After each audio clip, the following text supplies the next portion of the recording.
Hi, I'm Charles Marshall, and this is my motivational video series, Charles Chat. Because I'm Charles, and we're gonna, you know what, they get it.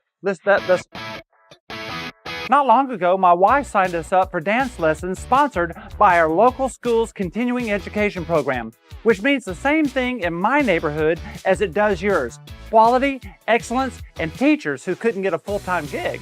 Our teacher, whom I'll call Natasha because I can't remember her real name, is a pleasant older lady who speaks what little English she knows in a thick Russian accent. She's been teaching dance since Moses was fished out of the Nile, but she still dances like a fawn on a spring morning. That is to say, she dances in jerky, spasmodic motions like someone learning to use their legs for the first time.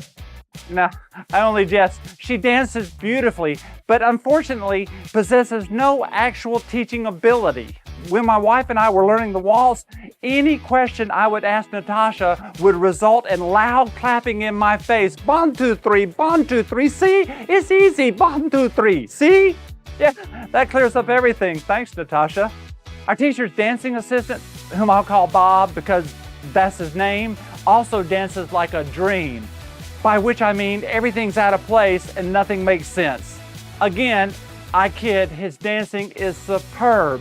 From what I can tell, Bob's main responsibility is dancing with the women in the class while scolding them about the sin of not following the man. Finally, a candidate I can get behind. No, not even a little? You don't think, are we going to just cut that? We can cut that.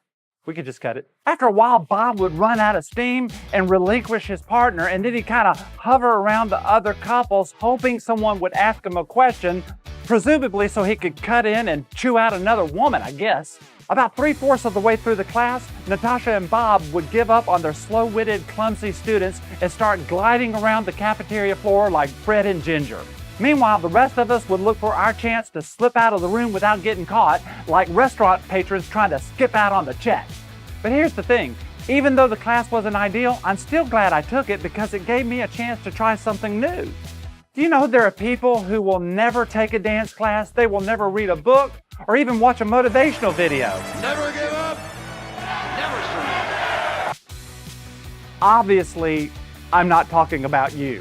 There are people who will never drive down the road just to see where it takes them. I don't ever want to be one of those people. I want to keep growing and stretching and pushing myself to try new things. Because get this, one of the main signs of life is growth. So here's the question. Are you out on the dance floor or are you a wallflower? Are you taking steps to explore your potential or are you over in the corner stuffing your face with cake? Disgusting. Life is a waltz, it's the tango, it's the rumba, it's the cha-cha. Maybe it's time you learn how to dance.